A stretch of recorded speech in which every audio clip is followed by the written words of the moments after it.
2012, la película de Marvel Los Vengadores ingresó más de 1.000 millones de euros en todo el mundo. Y se convirtió en la tercera película con mayores ingresos brutos de la historia. En su clímax, además, contó con el mayor número de superhéroes que se haya reunido jamás en una pantalla de cine. Y en la vida real, las convenciones del mundo del cómic reúnen a millares de superhéroes. Today I am Golden Age Batman, great for the kids, but still nice and actiony. Thank you. Estas convenciones están creciendo con una gran rapidez por todo el país porque a la gente le gusta todo esto. Les encanta la ciencia ficción, les encanta la fantasía, les encantan los misterios, les encantan los superhéroes. He's really strong and I would date him. This is worth $300,000. Ese tipo de fantasía que nos encanta ahora está por todo el mundo. En juegos, en películas, en la televisión, están en todas partes. Hemos entrado ya en la cultura pop y el cómic ya no se considera una tontería.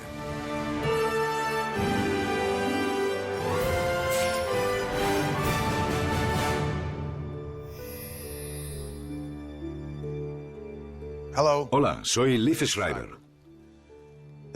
A comienzos del siglo XXI, los superhéroes están por todas partes.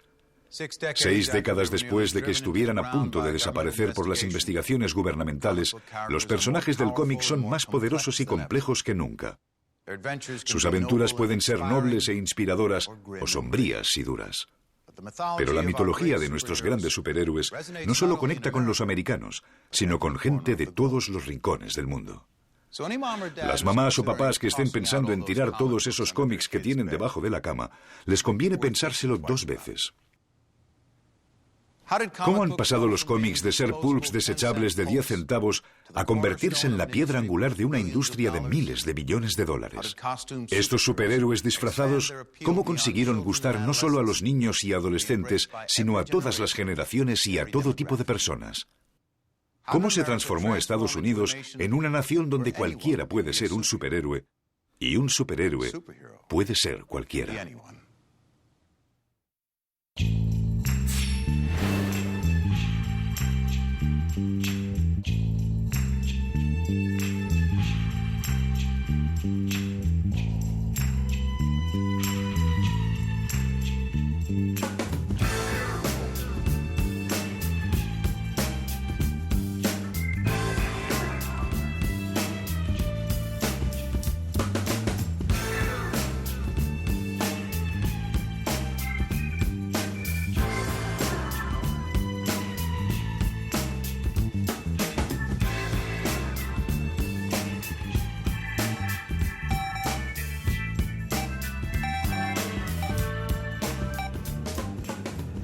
Therefore, I shall resign the presidency effective at noon tomorrow. Worst we can get in the growing gasoline shortage. Elvis Presley, dead at 42. That the true problems of our nation are much deeper than gasoline lines or energy shortages, deeper even than inflation or recession. A finales de la década de 1970, parecía que la verdad, la justicia y el estilo de vida americano se estaban desmoronando. All the legislation in the world can't fix what's wrong with America. Era más difícil encontrar a héroes tradicionales. It is a crisis of confidence. The erosion of our confidence in the future is threatening to destroy the social and the political fabric of America.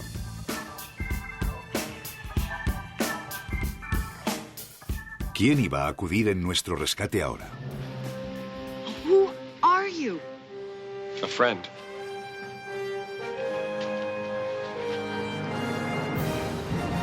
Bye. 62681. En 1975 se anunciaban los planes para hacer Superman, el primer largometraje con un superhéroe de protagonista. I don't need a geography lesson from you, Luther.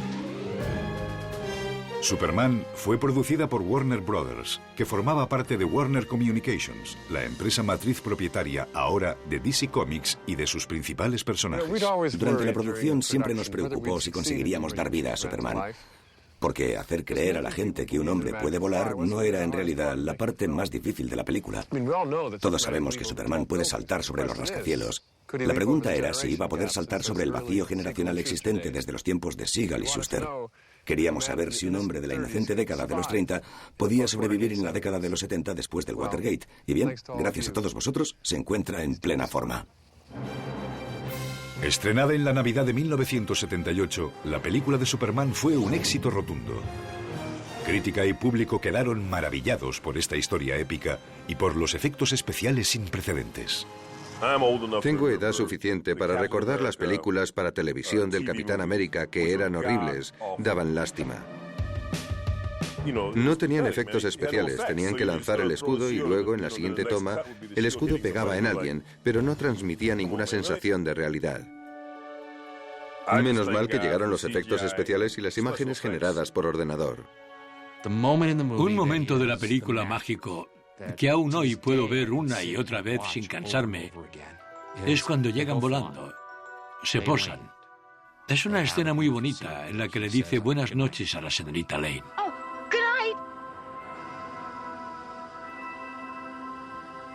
Y se va volando. En la misma toma, sigues a Lois al interior de su apartamento. De repente, alguien llama a la puerta. Ella entra en la casa y sigue siendo la misma toma en la que hemos visto salir volando a Superman. Ahora vamos hacia la puerta, abrimos la puerta y ahí está Clark.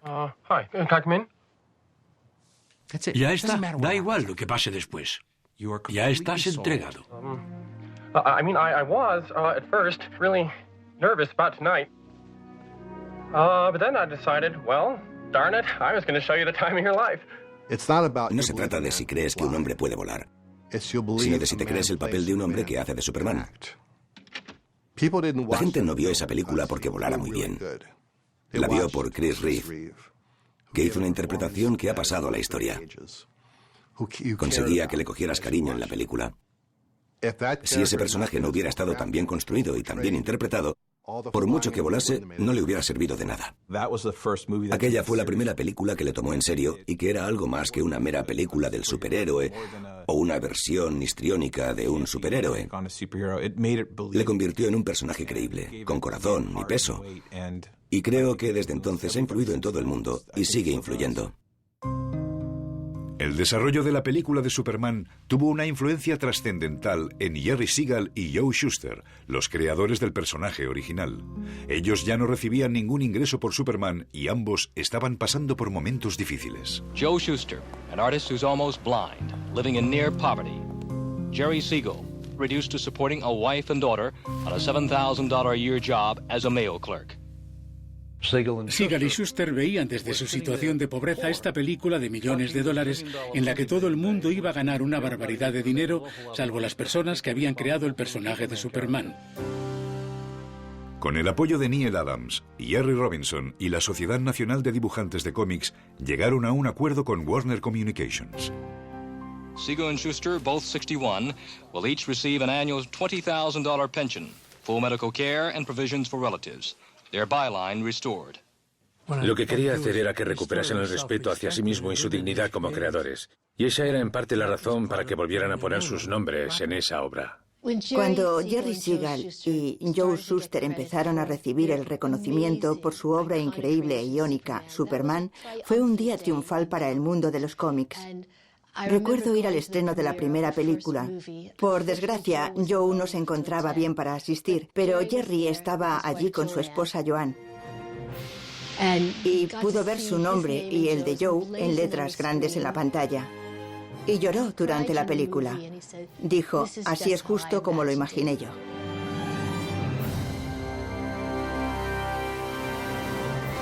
Superman era una de las películas más rentables en la historia de Warner Brothers hasta ese momento. Pero las ventas de los cómics de superhéroes estaban cayendo en picado porque era difícil encontrar nuevos lectores. Con la llegada de los lectores fieles, las personas que seguían leyendo un libro cuando tenían 15, 20, 30, 40, 50 años, querían que las cosas cambiasen, querían desarrollo, querían evolución, y eso no lo puedes tener con personajes estáticos. Si eres un adulto que lee cómics de superhéroes, quieres ver temas para adultos como la mortalidad, la sexualidad, la violencia, los problemas en el mundo e ironía.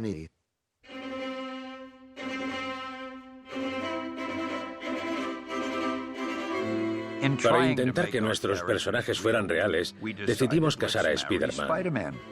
Peter Parker llevaba años saliendo con Mary Jane, estaba enamorado de ella y, por tanto, ¿cuál es el siguiente acontecimiento lógico? Las nupcias, celebradas en el Shea Stadium de Nueva York y oficiadas por Stan Lee, fueron recogidas por la prensa nacional. El New York Times publicó un reportaje de la boda en su sección de estilo. El periódico citaba una declaración de Mary Jane sobre los nervios del novio. Llevaba semanas subiéndose por las paredes. I pronounce you Spider-Man and wife. You may kiss the bride.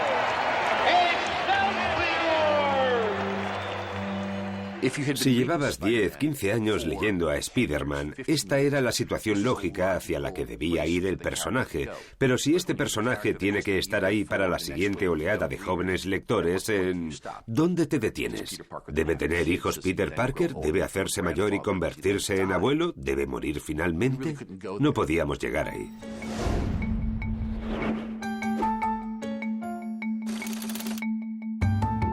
Al mismo tiempo que Spider-Man se estaba casando, DC hacía su propia versión sobre cómo cambiar a los personajes sin romperlos.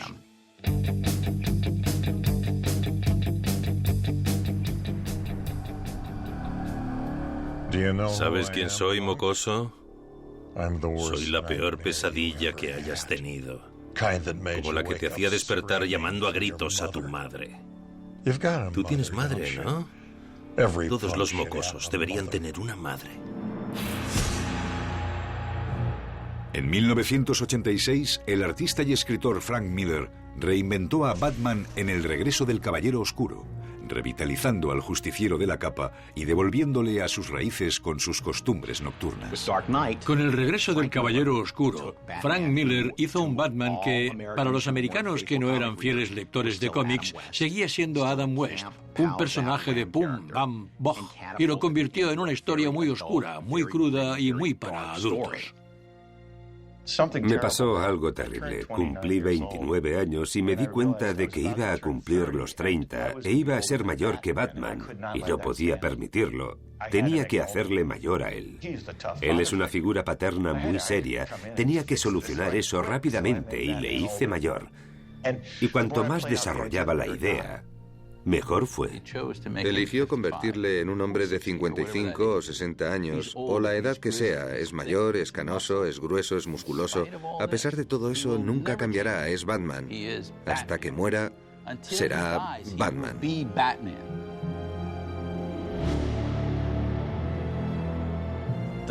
El Caballero Oscuro trataba de un Gotham distópico en el futuro, cuando Batman ya se había retirado y estaba en su jubilación, estropeado, frágil. Todos los villanos habían envejecido y se habían ido, pero había surgido una nueva amenaza que obligaba a Batman a salir a la palestra, una historia fantástica. Creo que no es posible exagerar el impacto que tuvo El Caballero Oscuro y la obra de Frank Miller. Descompuso esos personajes de formas que nadie se había atrevido a hacer. Aportó un punto de vista adulto al cómic del que carecía, y creo que es una de las obras más influyentes que hay hoy día en el mundo del cómic.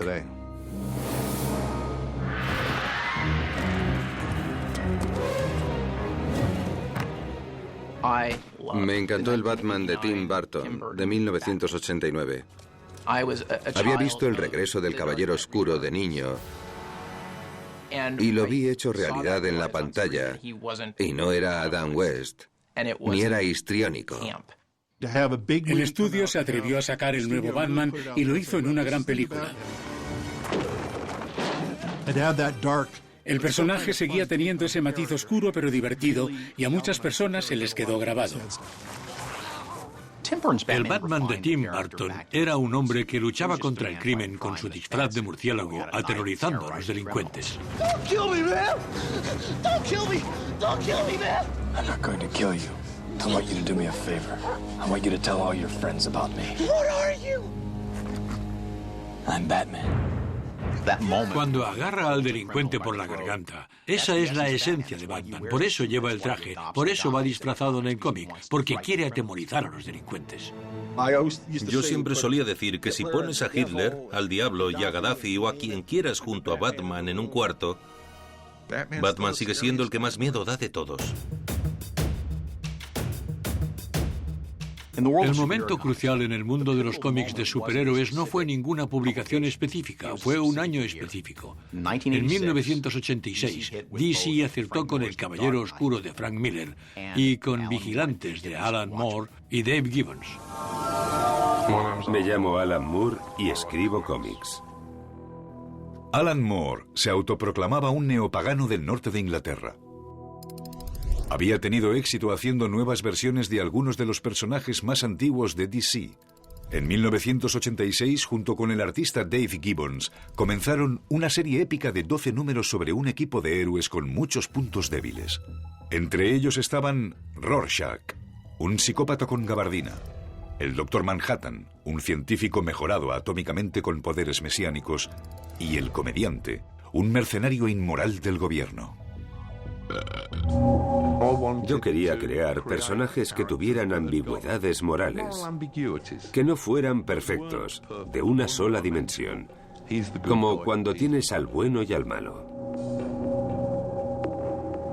Era una historia muy de los 80, nacida de la miasma de ansiedad e inquietud que, según lo recuerdo, nos invadía por entonces. La mayor parte del mundo liberal veía horrorizado el ascenso inexorable de la coalición de derechas Reagan-Thatcher. Al mismo tiempo tenemos elementos del fascismo que empezaban a prevalecer en las calles de Gran Bretaña con el ascenso del Frente Nacional. Y en términos generales, el panorama era muy sombrío. En Los Vigilantes hay cosas muy buenas sobre el sueño americano. Y en la versión de Alan Moore es más bien como una pesadilla americana, porque tienes a personajes como el Comediante, que es como Punisher, el castigador.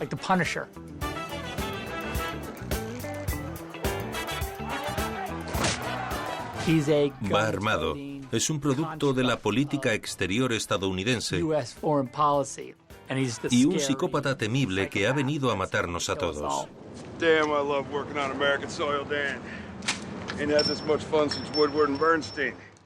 Acaba de disparar a un montón de manifestantes y todos se están lamentando por el sueño americano. What the hell happened to us?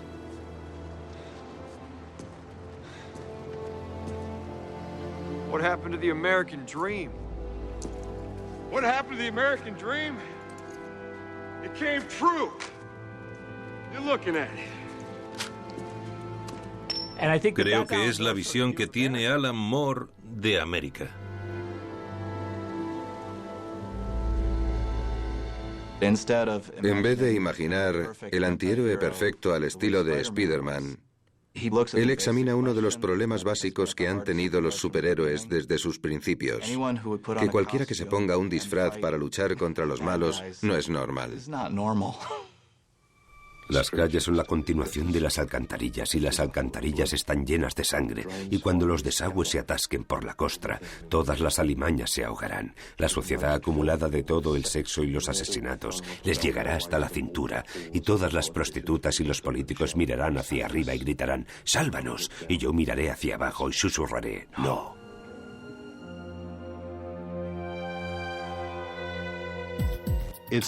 Hablaba de la parte oscura que llevamos dentro, no solo de las amenazas externas, y aquello supuso un acicate para la industria.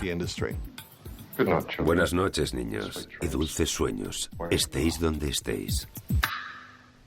Libros como el de Los Vigilantes, del que fui editor, y El regreso del Caballero Oscuro eran libros muy violentos. Se suponía que iban a ser excepciones a la regla. Pero tuvieron un gran éxito y todo el mundo empezó a hacer ese tipo de libros. Se podría discutir que algunos iban demasiado lejos por determinados caminos, pero aún así era necesario hacer aquello porque creo que había que reinventar y revitalizar la industria. Mucha gente decía en esa época que ya no tenía sentido hacer superhéroes porque esto los había destruido, los había expuesto a la luz de la razón y ya no podían actuar. Pero yo creo que como ideas simbólicas Siguen siendo útiles y deberíamos intentar considerarlos no como algo que podría ser real, sino como ficción y como fantasía pensada para contarnos cosas sobre nosotros mismos. What is this place? Anonymity is a mutant's first defense against the world's hostility. Los superhéroes que más conectaron con los lectores en la década de 1980 fueron un grupo internacional variado de personajes raros llamados X-Men. Todos los demás personajes de Marvel adquirieron sus poderes por accidente. La diferencia con los X-Men fue que estos nacieron así. Y hagan lo que hagan, se convertirán en mutantes activos con superpoderes. They say you can imitate anybody. Even their voice. Even their voice. Then why not stay in disguise all the time? You know? Look like everyone else. Because we shouldn't have to. El único mensaje que intentaba transmitir en X-Men era que no deberíamos odiar ni temer a la gente que sea diferente. ¿Humano? ¿Te atreves a llamar humano a esa cosa? Por eso, bajo la superficie, era una historia contra la intolerancia, pese a que nadie se iba a dar cuenta, pero aún así queríamos hacerlo igual. Y es curioso, los niños y los jóvenes sí se dieron cuenta. La gente joven, como me pasó a mí, se encuentra con la idea de que en este mundo hay algo más que yo. Hay una diversidad de gente que además puede trabajar unida para una causa común. Y eso ha sido siempre algo que me ha alegrado la cara cuando leía un cómic. X-Men se dirige a una parte de los lectores de cómics. Se dirige a ese raro que llevamos todos dentro, a esa persona que se siente aislada o que está en un grupo más pequeño que el de los chicos que se sientan en la mesa de los populares. X-Men es como el instituto. Ves a personas que no se gustan mutuamente, pero que tienen que trabajar juntas. Las luchas dentro del equipo, alguien tiene un supersecreto que intenta guardar y hay enamoramientos entre ellos. Es igual que el instituto y todo el mundo puede identificarse con el instituto. Dice mucho sobre el éxito de X-Men, que cualquiera pueda ver en él lo que quiera ver. En X-Men puedes encontrar la metáfora que buscas, porque de lo que se trata es de las diferencias. Yo soy mormón y los X-Men me hablan a mí. Soy negro, soy asiático, soy inmigrante, soy gay y los X-Men me hablan a mí. Honey, aren't you supposed to be at school? There's something I need to tell you. En los X-Men es donde encuentro la metáfora más asombrosa sobre los homosexuales jóvenes, porque en este cómic son perseguidos constantemente por el hecho de ser diferentes, por ninguna otra causa más que la de haber nacido. Wow. So, when did you first know you were a mutant? De lo que se trata es de que se sienta honra por esa diferencia, sin que importe lo que diga el mundo a tu alrededor, sin que importe lo mucho que te odien. Have you tried not being a mutant? Parecía apropiado que el primer superhéroe gay saliera de las páginas del universo X-Men. Cuando se creó Estrella del Norte en 1983 como miembro de Alpha Flight, no se puso sobre la mesa el tema de su sexualidad. Pero en los últimos 30 años, los cómics han tratado con mayor franqueza la sexualidad de lo que lo hacían en 1983.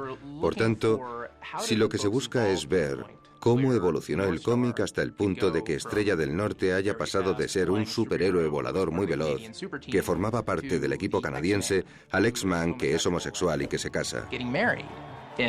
La respuesta en 2013 es que la cultura ha evolucionado de tal forma que hace posible representar ese acontecimiento en los cómics.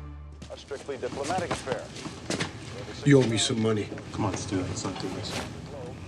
No man takes a beating like that without a mark to show for it. Come on, buddy, this isn't gonna be worth it. I know what you are. You lost your money. You keep this up, you lose something else. Come on, buddy. Look out!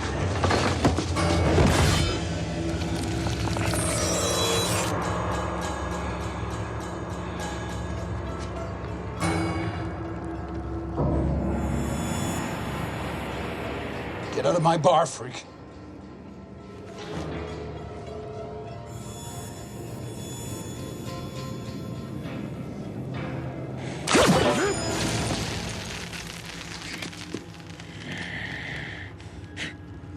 Lobezno era un héroe solo por controlarse. Su instinto natural era hacerte filetes, pero hacía todo el esfuerzo posible por no hacerlo. Lobezno dijo la famosa frase: soy el mejor que hay en lo mío. Y lo mío no es algo muy bonito. Y por eso la gente lo adora, porque es el tipo que puede hacer cosas que no son muy bonitas, pero que las hace por una buena razón.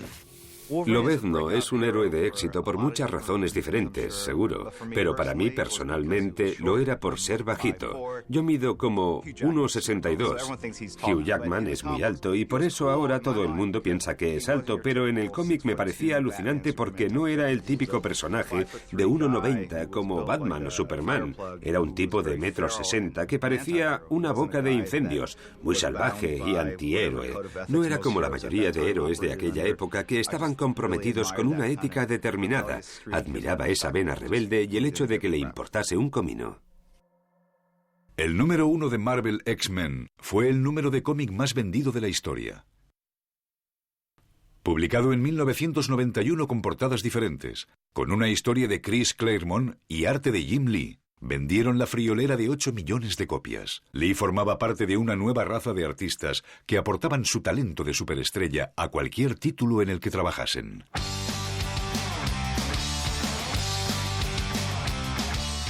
Kids large and small waited for hours to meet the man behind today's Spider-Man, Todd McFarlane. I changed a couple things. There were cosmetic changes on Spider-Man himself and on his wife and a couple of things. And I just brought the style from what I thought was like about a 1968 style into the 90s. Para ser un cómic como Spider-Man, las ventas no eran muy buenas, pero llegó Todd y empezó a dibujar Spider-Man de forma totalmente distinta. Él creó esas telarañas tipo espagueti. Las telarañas de Spider-Man eran esencialmente 3 líneas y X, lo cual era funcional si ibas hacia la izquierda, la derecha o hacia abajo, pero ¿qué pasaba cuando ibas hacia el lector? Las líneas se hacían más grandes y eran una tontería. Para mí el lanzatelarañas de Spider-Man es solo una cuerda con agujeros. Me estoy poniendo en plan friki y entonces hace y va y ya está la telaraña. Y eso era ¡boom! Y de repente el editor empezó a darme la lata. Al editor no le gusta nada. No gustaba a nadie. Todd, tienes que dejar de hacer esas telarañas de espagueti. Les has puesto nombre. Claro que hice lo que cualquier persona inteligente haría, decirle a todo que sí. Y luego hice las telarañas de espagueti el doble de largas. Vendió como 2 millones de copias. En las 2 o 3 veces siguientes que me llamó, le dije, ¿por qué tenemos que discutir por esto? Tu trabajo es contratarme para vender cómics. No tengo por qué gustarte. Ni te tiene que gustar mi trabajo, ni tenemos que compartir la hamburguesa. Yo solo tengo que vender cómics y estoy haciendo eso mejor que nadie en esta compañía. Y aquello fue lo que al final acabó alejándome de esa compañía. La única razón por la que estaban vendiendo ese cartel de Spider-Man era porque era la pose de Spider-Man de Todd McFarlane o el Lobezno de Jim Lee. Y se sintieron despreciados. Pensaban, ¿es que no nos podéis reconocer eso? Se fueron a Marvel y les dijeron que querían tener su propia firma y más poder. Y en Marvel, muy corporativos, les dijeron, eso está muy bien, pero es Spider-Man el que vende los cómics, no vosotros. Entonces se marcharon y decidieron formar Image Comics en 1992. Aquello supuso un aliento totalmente nuevo para el género.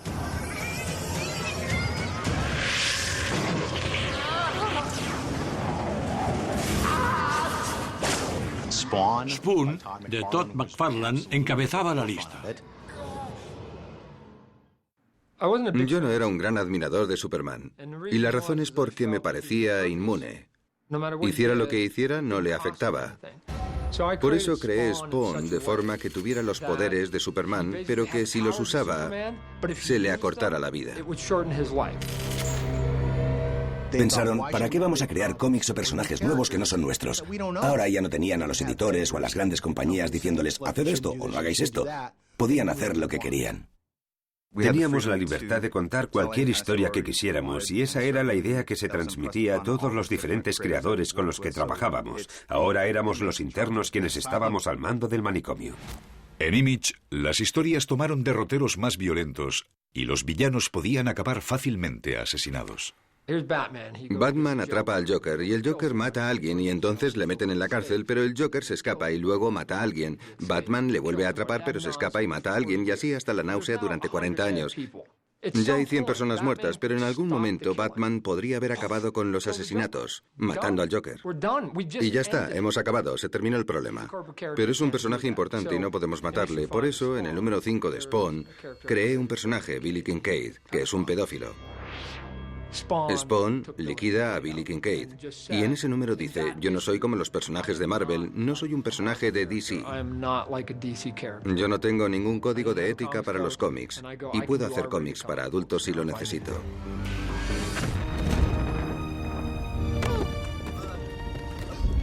Los cómics tensos, crudos y sin ataduras de Image inmediatamente vendieron millones de copias. Al mismo tiempo, el superhéroe que lo empezó todo se había pasado de moda. Y en DC Comics estaban deseando devolver el protagonismo a Superman. Los cómics de Superman estaban vinculados entre sí. Todos los escritores y artistas nos reuníamos una vez al año y creábamos una continuidad flexible para todo el año siguiente. En una de estas reuniones, se nos había ocurrido la boda de Superman con Lois. Y le pedimos a Jenette Kahn, la editora, que escuchase nuestra idea. Y Jenette dijo, no podéis hacer eso, no podemos casarles porque no se han casado en la serie de televisión. Nos quedamos un poco contrariados. Y cuando Jenette salió por la puerta, Jerry Ordway dijo lo que siempre dice, vamos a matarle.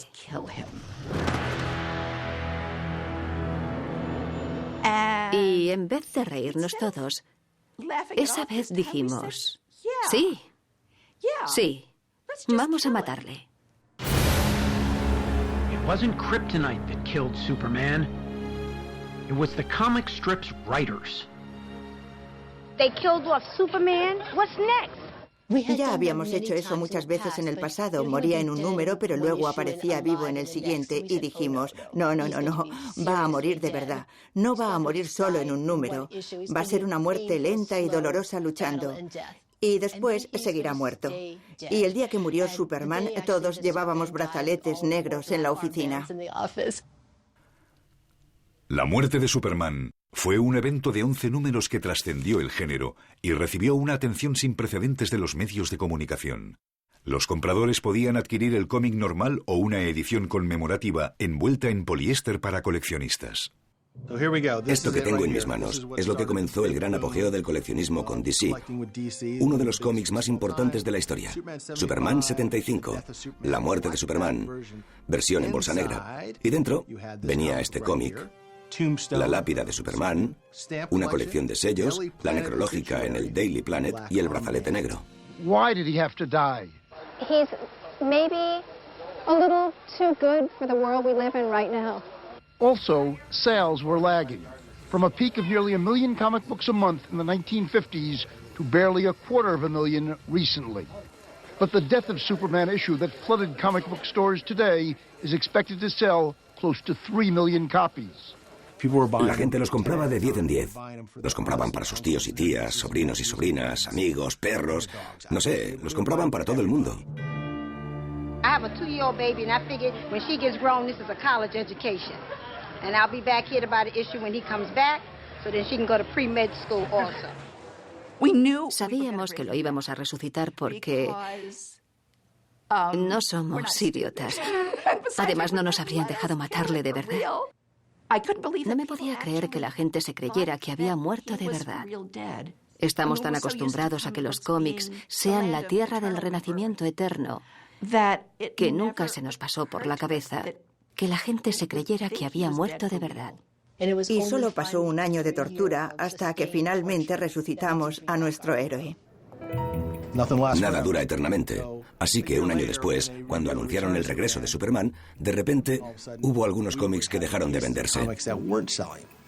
El problema es que la gente de repente se puso a invertir y a invertir cuando no había compradores. Al igual que pasó con los peluches Beanie Babies, que de repente se empezaron a comprar como inversión hasta que un día dejaron de comprarse. A principios de los 90 pasó eso con los cómics. Era una burbuja.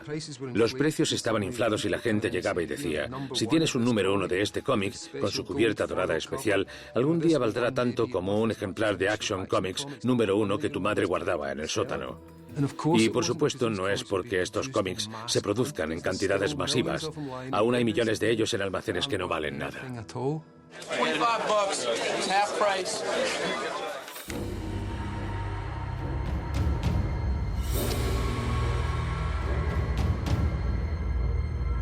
La era sombría y cruda de los cómics de superhéroes estaba acabando. Pero una realidad más oscura aún superaría no solo al universo del cómic, sino al mundo real.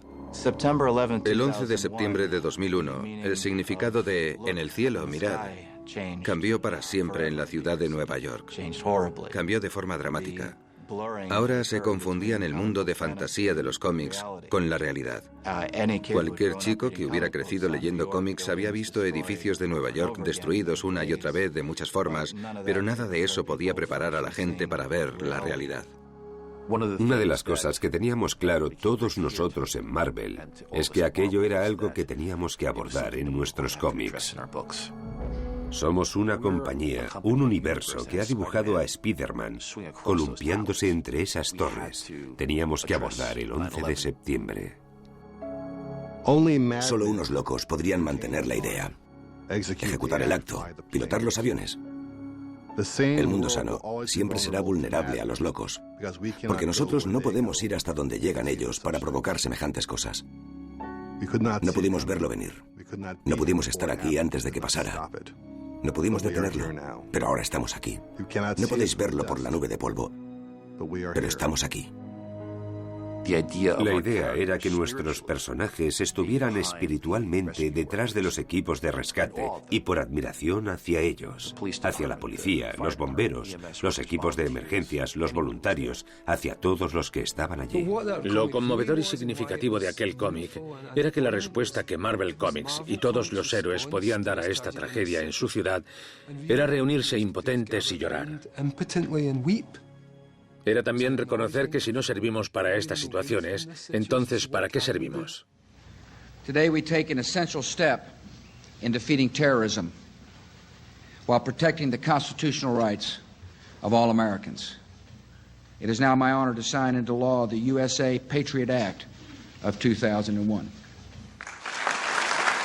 Marvel Comics miró al mundo en la primera década del siglo XXI fijándose en la guerra de Irak, la pérdida de libertades personales que estábamos viviendo en muchos sentidos, y se centró en una historia llamada la Guerra Civil. Los superhéroes no son agentes registrados del gobierno. Los superhéroes son comodines que pueden hacer lo que quieran. La idea en la que se centraba la guerra civil era si nosotros como gobierno deberíamos forzar a los superhéroes a registrarse como policías o como bomberos. La tesis central era a cuánta libertad está uno dispuesto a renunciar a cambio de seguridad. Esa era una pregunta candente para todos nosotros en ese momento. Comienza con el Capitán América a la derecha y Iron Man a la izquierda y finaliza la confrontación con que se han intercambiado de lugar. Ahora Iron Man se convierte en representante del sistema y Capitán América representa a la vieja América, a la América liberal y fuera de la ley que se niega a doblegarse ante los poderes del Estado. Convertirnos en empleados públicos tiene todo el sentido si ayudas a la gente a dormir un poco mejor. Creo que este plan nos dividirá en mitades. Nos vais a tener en guerra unos contra otros.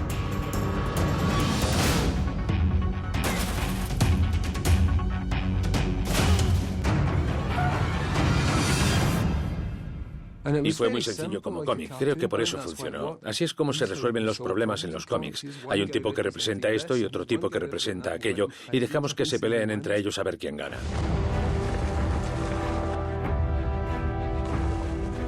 Mientras Estados Unidos luchaba su guerra contra el terror, una película de Batman en 2005 le convirtió en la nave tripulada de la guerra urbana del siglo XXI. Fue la primera de la taquillera trilogía de películas del Caballero Oscuro, Todas dirigidas por Christopher Nolan. Creo que las películas de Nolan fueron una respuesta al estado de emergencia posterior al 11 de septiembre.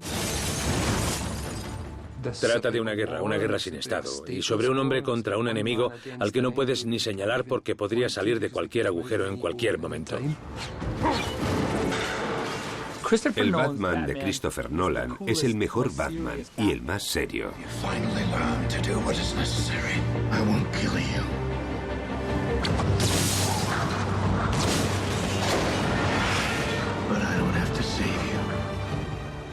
Y el público estaba deseando que se tomase en serio la mitología. Quieren que su mitología se respete, y creo que eso es lo que hace Chris Nolan. Respeta tu fe en Batman.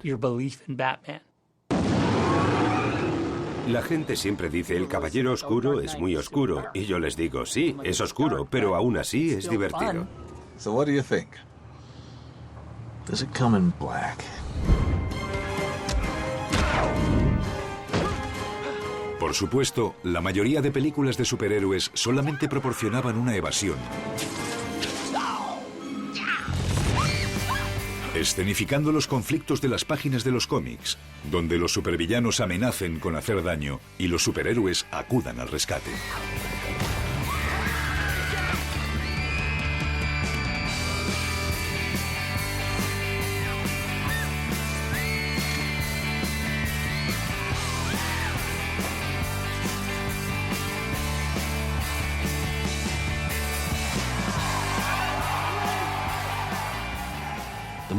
La película que cambió el mundo fue Spider-Man. Fue una película dirigida a todo el mundo. Y era una película que no se podía haber hecho hasta que se hizo, porque aún no habíamos llegado tecnológicamente ahí. No se podía hacer hace 20 años. No eran capaces técnicamente de hacerlo. No tenían los efectos especiales que tienen ahora. Es fantástico ver a Spider-Man columpiándose con las telarañas de edificio en edificio. Spider-Man había tardado 40 años en llegar a la pantalla. En ese tiempo, Superman y Batman habían aparecido 9 veces entre los dos. Wait! Who are you? You know who I am. I do? Your friendly neighborhood Spider-Man.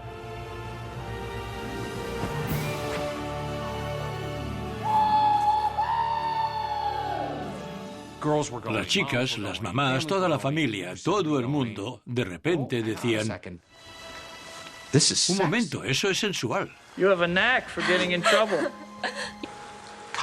cómics, de repente, se volvieron sensuales.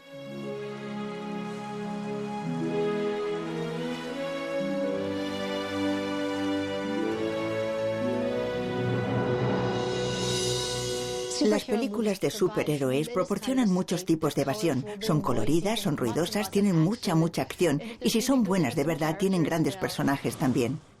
Y son las películas perfectas para el verano.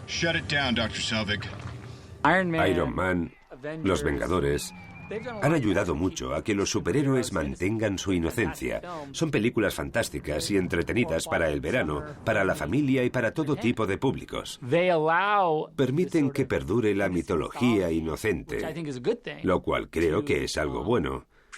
Y digo que es bueno porque mantiene con vida los cómics.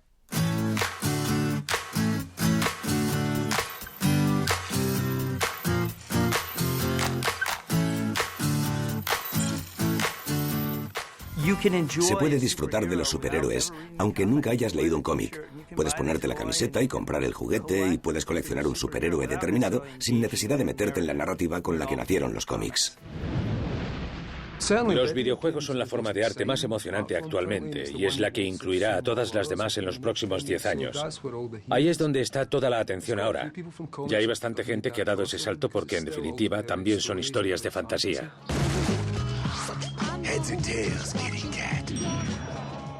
Para mí tiene sentido porque esta es otra forma de entrar en ese mundo de los superhéroes. Pueden ser Batman en el juego, pueden hacerle saltar entre edificios, pueden hacerle pilotar el Batavión, pueden elegir ser el bueno o pueden ser el Joker, pueden jugar de la forma que quieran dentro del juego. We're here to see Lex Luthor. And you are... Seriously? Puedes crear tu propio superhéroe, jugar con otras personas que hayan creado sus propios superhéroes y crear tus propias historias. Hoy día puedes crear tus propios cómics por Internet y publicar fácilmente tu propio webcómic. Cliftico from Pennsylvania, Wall Creeper from Colorado, Master Legend from Florida, Mr. Extreme in California.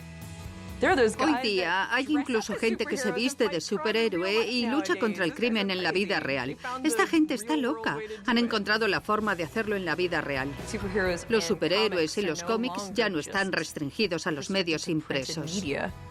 Para ponerlo en perspectiva, cuando yo hacía Spider-Man, vendíamos 700.000, 800.000 ejemplares al mes. De Spawn vendíamos 900.000 ejemplares al mes. Y ahora, si puedes vender 100.000 ejemplares de algún cómic, puedes contarlos probablemente con un dedo en toda la industria. La imprenta del cómic, la imprenta de las revistas, la imprenta de los periódicos, la imprenta es una industria que está sufriendo. Yo creo que seguirá sobreviviendo. Creo que siempre habrá coleccionistas y tiendas especializadas que venderán cómics de superhéroes, pero las cosas que se pueden hacer por vía digital son realmente asombrosas. Por vía digital hay infinitas formas de contar historias que se pueden leer en cualquier parte, tanto si tienes acceso a una tienda de cómics como si no.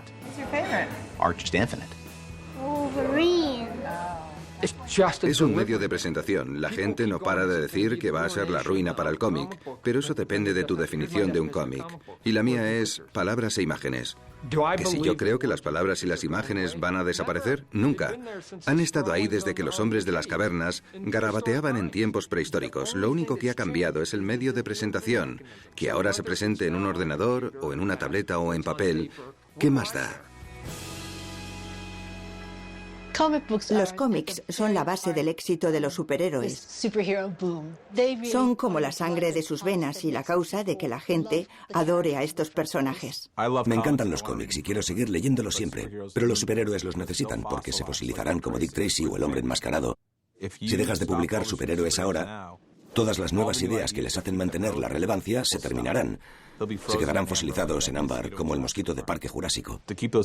Para mantener esas mitologías en expansión, hacen falta voces nuevas. Durante décadas, los superhéroes han atraído a los niños. Pero para los adultos del siglo XXI, la influencia de estos héroes no ha disminuido.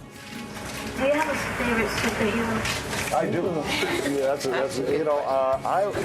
Spider-Man and Batman were my two favorite superheroes.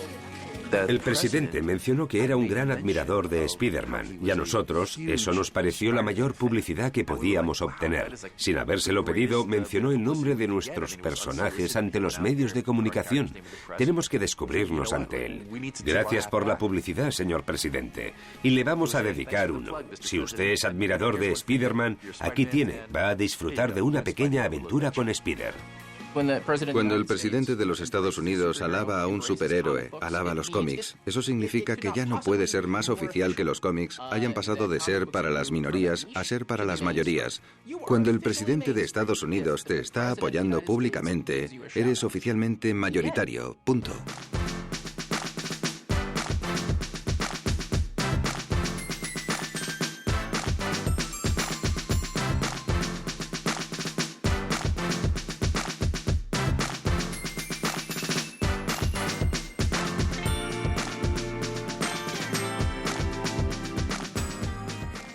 Yo siempre digo que hemos ganado.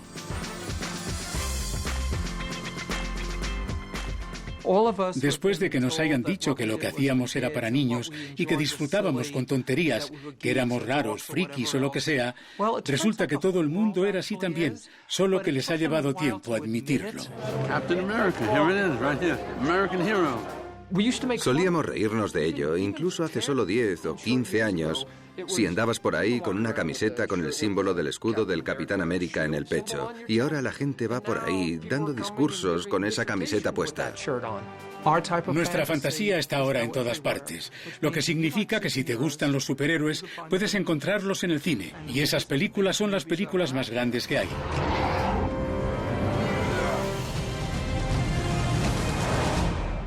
What's the S stand for?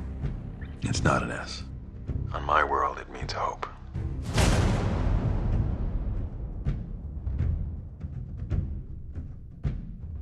En la Gran Depresión, los creadores de Superman no podían imaginar el impacto que su personaje tendría en el mundo.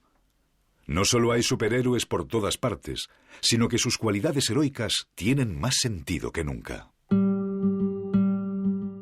Todo el mundo conoce a estos personajes, desde Tombuctú a Taiwán. Y creo que lo que, en el fondo, conocen de ellos es que el poder que tienen los superhéroes es el de hacer el bien y estar dispuestos a jugarse el pellejo para ayudar a los demás. Cuando nos llegaban imágenes de la primavera árabe, siempre veía a una o dos personas entre la multitud con camisetas de Superman.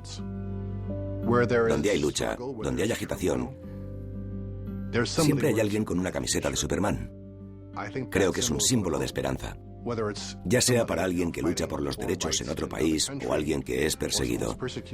Cuando se ponen esa camiseta, ese símbolo, se sienten invulnerables, sienten que pueden volar. Los superhéroes han sido parte de nuestra cultura desde hace 75 años, pero es como si hubieran estado siempre vigilando por nosotros desde lo alto. Son los mejores ángeles de nuestra naturaleza. I never cared who you were. And you were right. But shouldn't the people know the hero who saved them? A hero can be anyone, even a man doing something as simple and reassuring as putting a coat around a young boy's shoulders to let him know the world hadn't ended.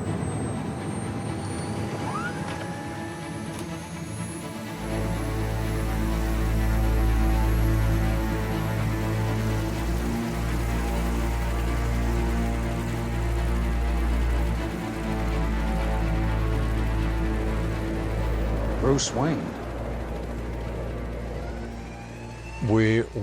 Queremos ser mejores. Queremos ser más fuertes. Queremos ser más heroicos. Queremos saber que lo que hacemos sirve para algo.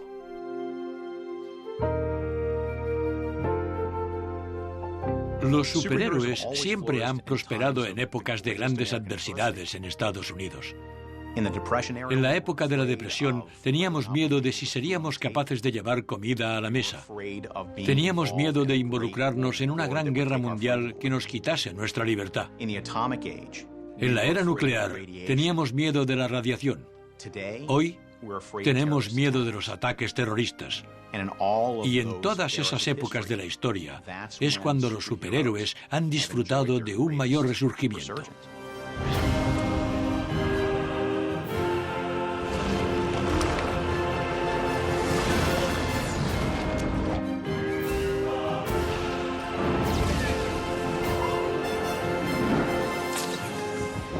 Los superhéroes nos encantan porque no nos abandonan. Hemos creado algo invencible, lo cual, creo, es una idea profunda. Son nuestra mitología, son nuestros héroes. Necesitamos ideales que podamos seguir como modelo y no nos van a defraudar. Superman no nos va a defraudar. Superman siempre va a estar ahí.